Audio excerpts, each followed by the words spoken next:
Hello there. I'm Scotty. You're not. Well, it's Friday. You know what that means. TGIF. At least if you were in the 90s, it would be TGIF. And I was a part of that who watched TGIF, at least the late 90s. Specifically around this time that I'm talking about. During the TGIF time machine. Yes, and it's all Salem Saberhagen's fault. The cat from Sabrina the Teenage Witch. Yes. For one night only, the TGIF block. You know what TGIF block is? Starting in the late 80s, going all the way through the 90s into the early 2000s, TGIF was a Friday night block of sitcoms from 7 p.m. Central Time to 9 p.m. Central Time. And a lot of people, you'll watch videos from 8 to 10. But that's not, I'm from the Central Time, which is, I was confused once Cartoon Network started doing the 8 o'clock, and so I'd wait till 8 o'clock, and then what I wanted to watch would be over. It said 8. Actually, it meant 8, 7 Central. That's not what it said, though. So, yes. If you want to watch this, you can search it on Google, take you to a little database. You can watch the thing. It's pretty cool. It's got commercials in it, too. Cool to go back. This was during the yellow background era of ABC in the late 90s when they did that. They also were constantly showing commercials for the episode of Home Improvement where Jill makes out with Tom Wopat. For anyone watching those commercials, it was a dream! Well, one of the kisses was. I believe the one that they show in the gym might be. I think. Anyway, I don't know. But yes, so in this particular TGIF, so TGIF 2-hour block, 4 episodes of sitcoms, a lot of, interestingly enough, for it being like a big night for sitcoms, there was a lot of times where they just threw stuff in to see if it would work, like Baby Talk and Going Places. What? I don't know. But there was other shows like Clueless, Family Matters, Full House for a little while there during the later seasons. Perfect Strangers. Step by Step. Now you'll see in this one, Sabrina Teenage Witch, Boy Meets World, Clueless was also on there. I think I might mention that, I don't know. But yeah, yeah. The four shows on tonight's docket are Sabrina the Teenage Witch, Boy Meets World, You Wish, and Teen Angel, which was my era. I am a hardcore defender of Teen Angel. I love that show, man. It only lasted one season.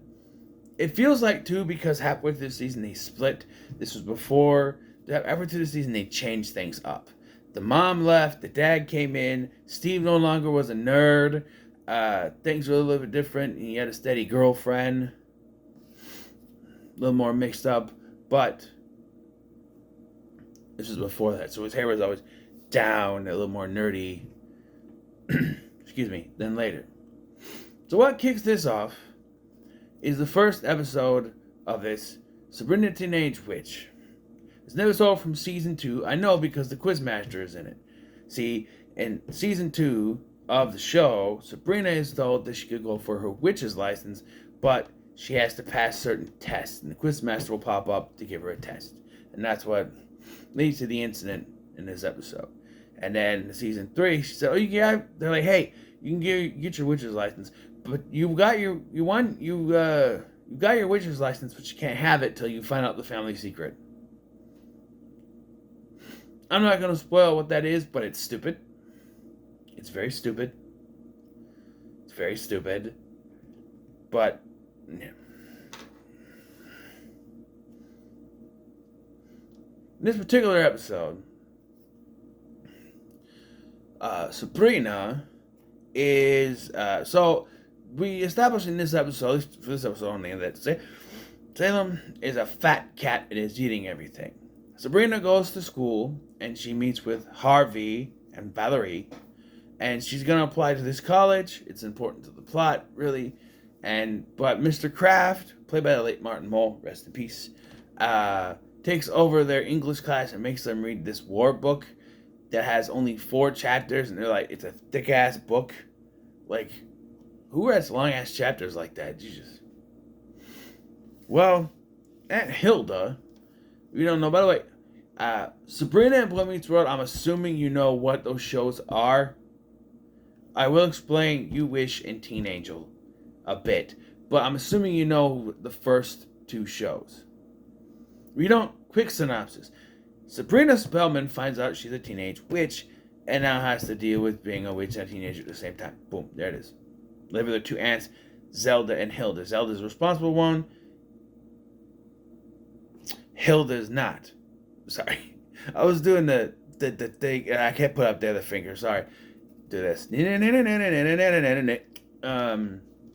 So Hilda is all mad because she can't find a pair of hip hugger bell-bottom pants, and apparently they got rid of them years ago. Another plot point. So then Quizmaster shows up and says, hey, you need to make something from scratch for your witch's license test. So she makes a time ball, which allows them to go at every time that they want. She goes back to the 60s and gets the bell-bottom pants for Hilda.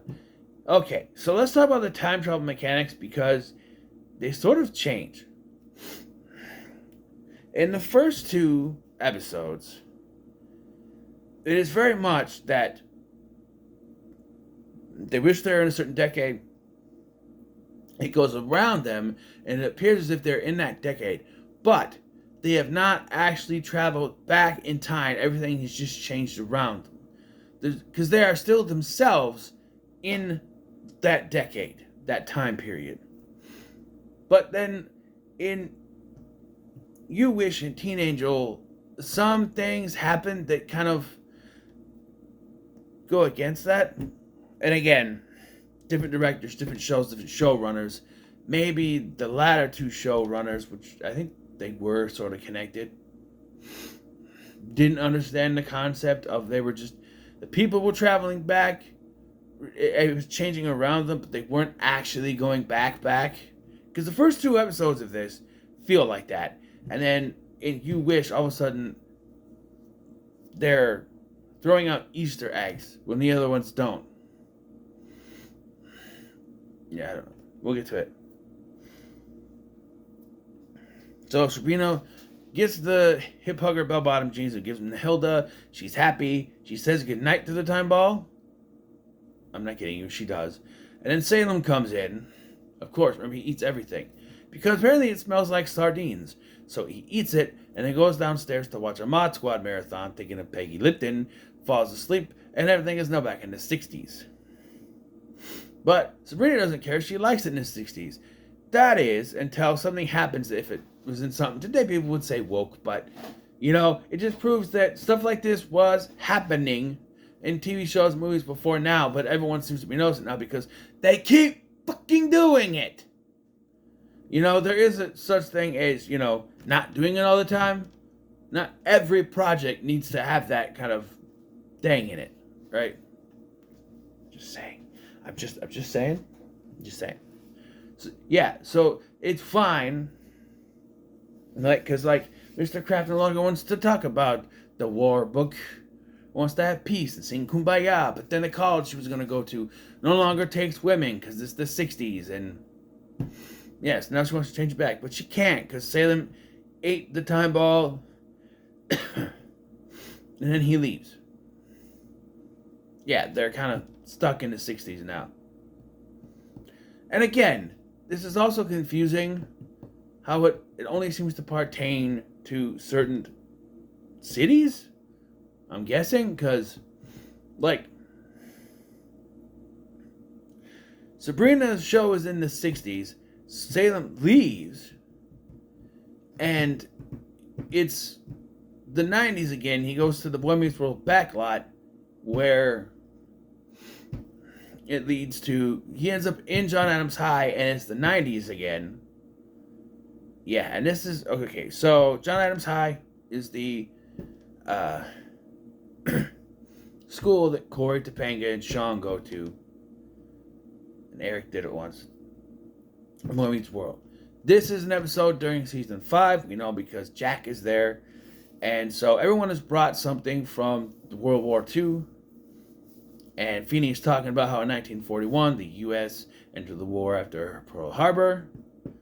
And then Corey picks up Salem and thinks about being in the 40s, and boom, they're in the 40s.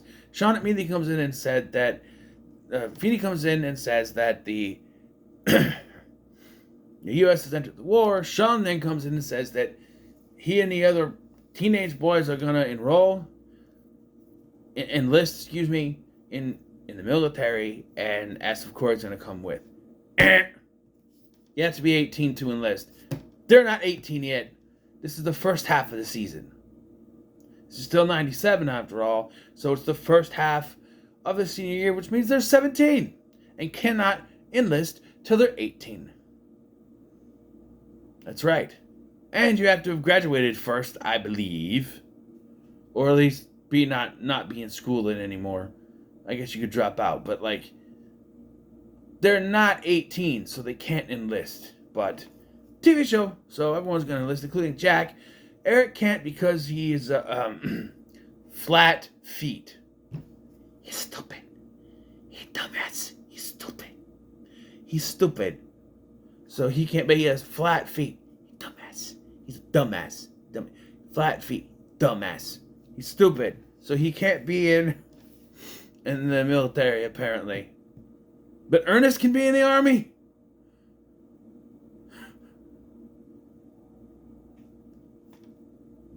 Who knows? But yes, he's not involved, and everyone's giving pictures. So before they ship out, Corey proposes to Topanga, which is not canon because they never bring it up again after this. In fact, spoiler alert, she ends up proposing to him at the end of the season. So yeah, so everyone's going off to war. Amy, the mom, she's riveting. I mean, she like Rosie the Riveter. She's even riveted the door shut, which that's afterwards, I guess. She's riveting, They also did the joke when Feeney goes, Amy, you're riveting. Oh, thank you. By the way, how come Feeney didn't have to go into the war? Is he too old? Back then it was mandatory, right? Why didn't Feeney go to the war? Is he too old? I don't know.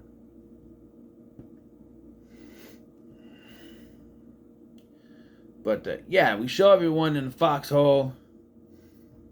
And then, because Eric gave Jack a picture of himself. And they're going to talk. He goes, I know. That's a good picture of me.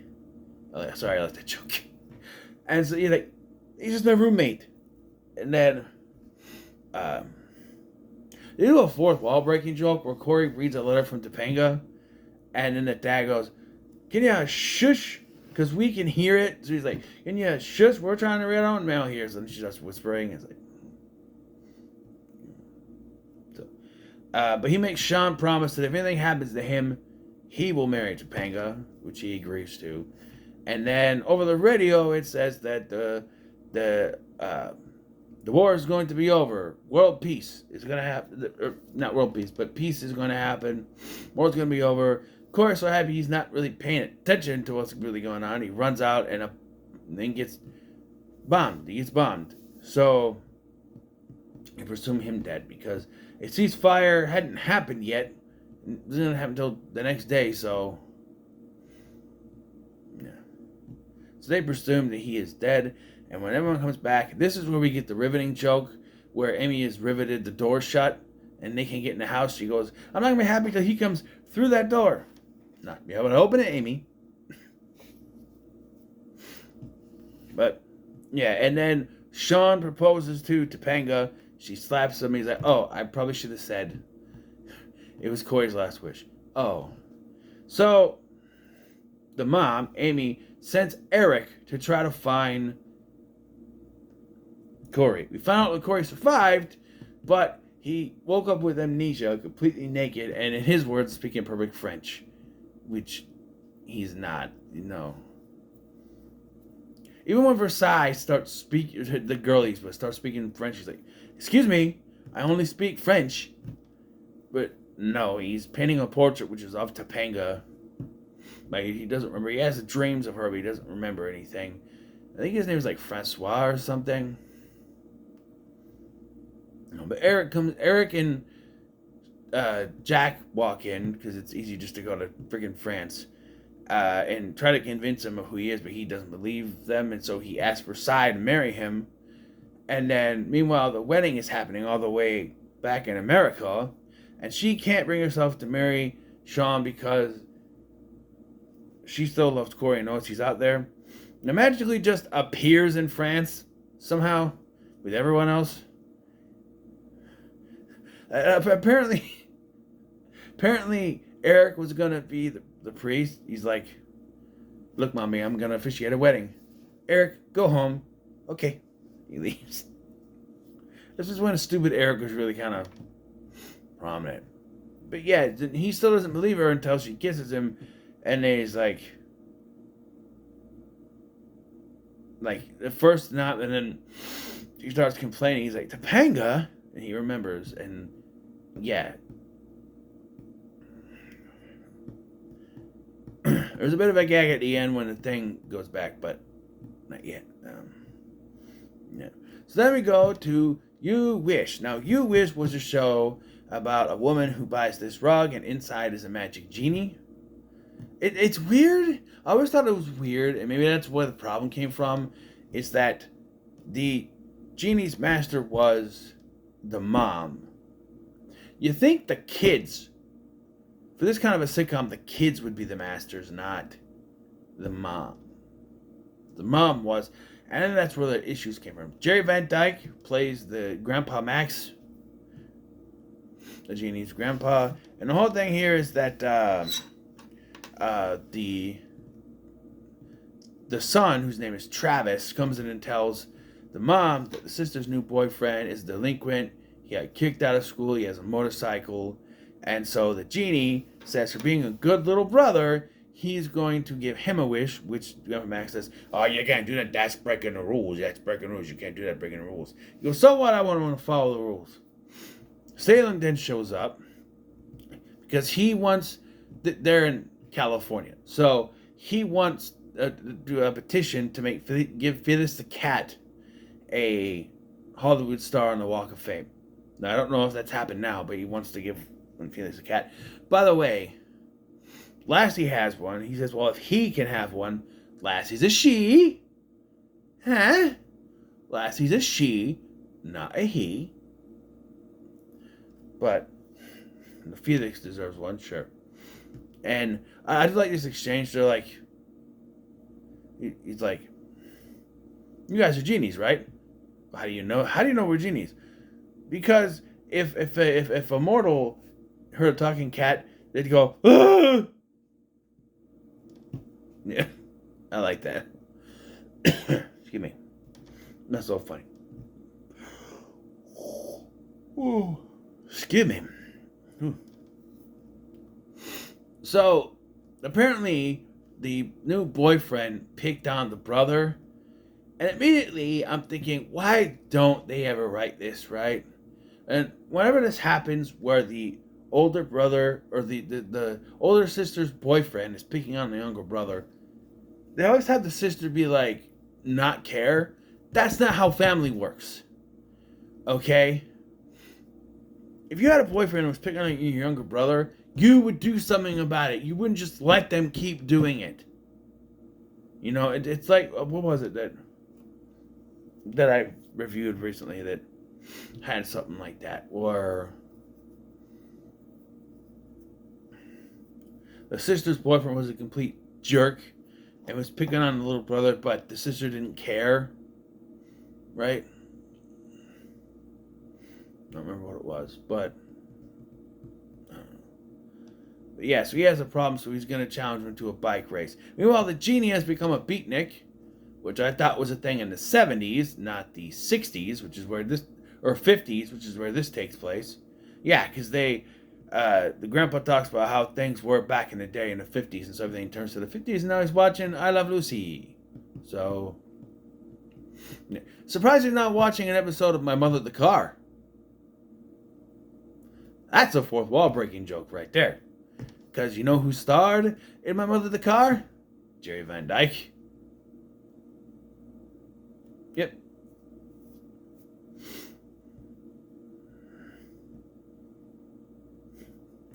I'm just saying. And yes, it was about a guy whose mother was a car. I don't know. Like she died and her spirit went into the car. Something, I don't know. So the brother challenges the boyfriend to a bicycle race. Right? Or a race. The boyfriend's motorcycle, his bicycle. And that's the whole challenge. Eventually, and this is very weird. So this is where the time travel thing gets mixed up. Because they're in the 70s, right? So,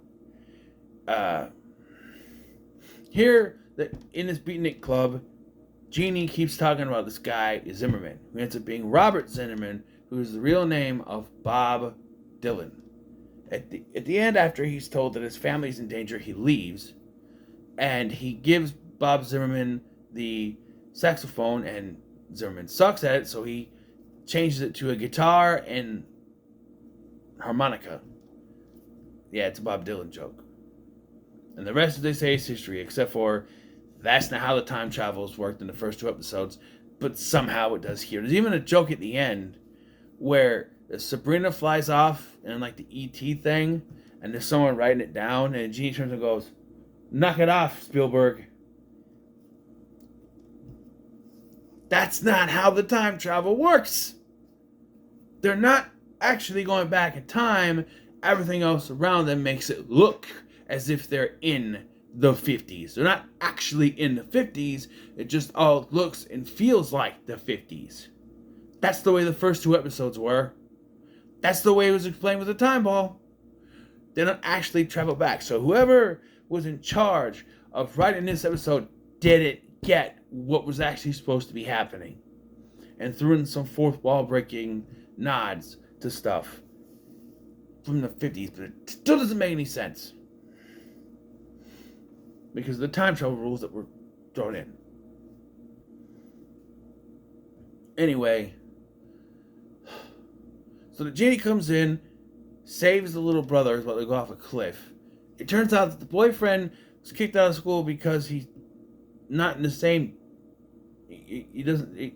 Apparently, the district lines were different. He's not in that district. That's why he got kicked out. So why isn't he just in another school district then? I don't know. And he and the brother are cool now. Because this is a family show. Sabrina shows up, and we get a rehash of the joke from earlier, where she's like, "Hi, I'm Sabrina, I'm a witch." To the 2 genies. She's like, "You're genies, right?" No, how do you know we're genies? Because if I told the mortal I was a witch, they'd go, "Ah, stop doing that." I'm looking for my cat Salem. He's already gone. He's on the boyfriend's motorcycle with a motorcycle chick, and they're going to where Teen Angel takes place. Now, Teen Angel... Sorry, eyes watering. Teen Angel is one that... a little complicated to talk about. So, Teen Angel is about Marty DiPolo, best friend to Steve... I forgot his last name. It's in my head. To Steve.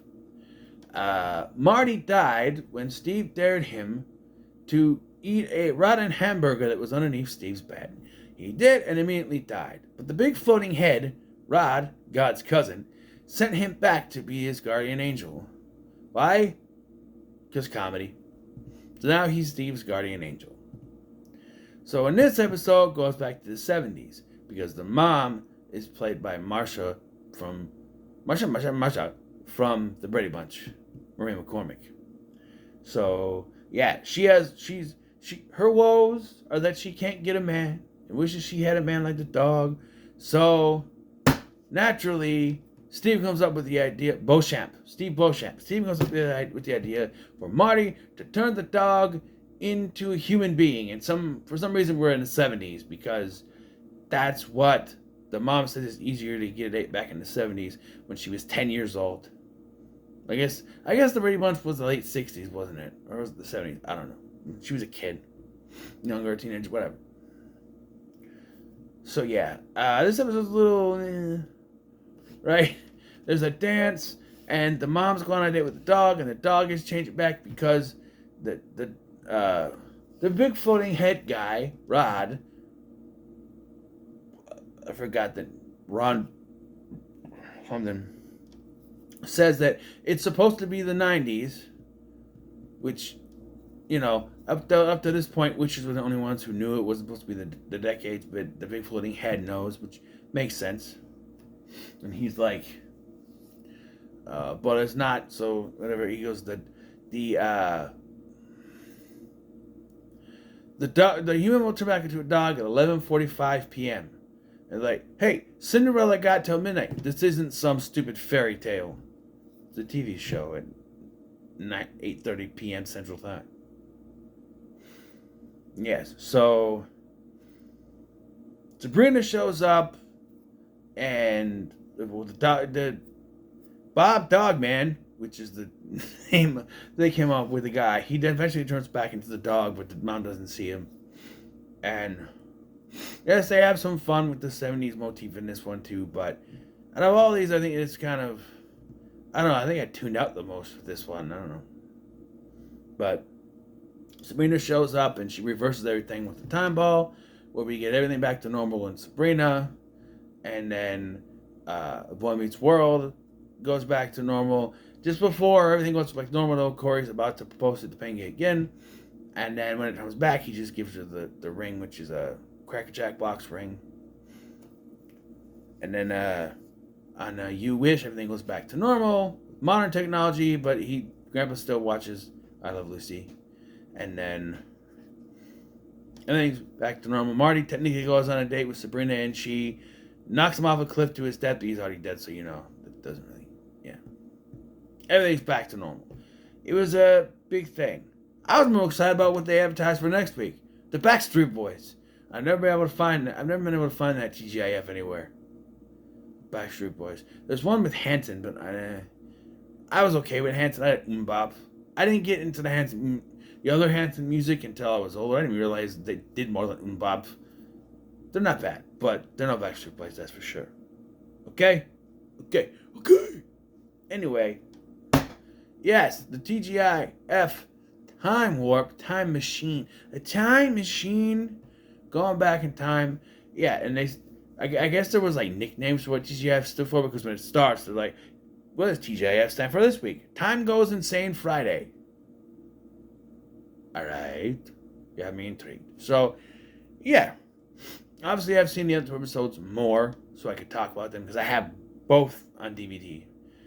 The other two you could try to find. And I can't say for You Wish, but for Teen Angel, when you're going through the episodes and that one pops up, it sticks out, and not in a good way. It's like, oh, this one, okay. Yeah, eventually I want to talk about Teen Angel and what that show was like, but yeah. This was a trip down memory lane with the commercials and everything. Yeah. And I don't know if this was a recreation or if someone just had the whole TGIF recorded onto a tape and they put it on this database thing. It was pretty cool to go back and watch this and get some memories. So, yeah, well, that's all from me. So what are your thoughts on the TGIF Time Warp? Leave a comment below. Make sure you like, share, and subscribe. Thank you for watching. I'm Sky, and I'll see you in the next one.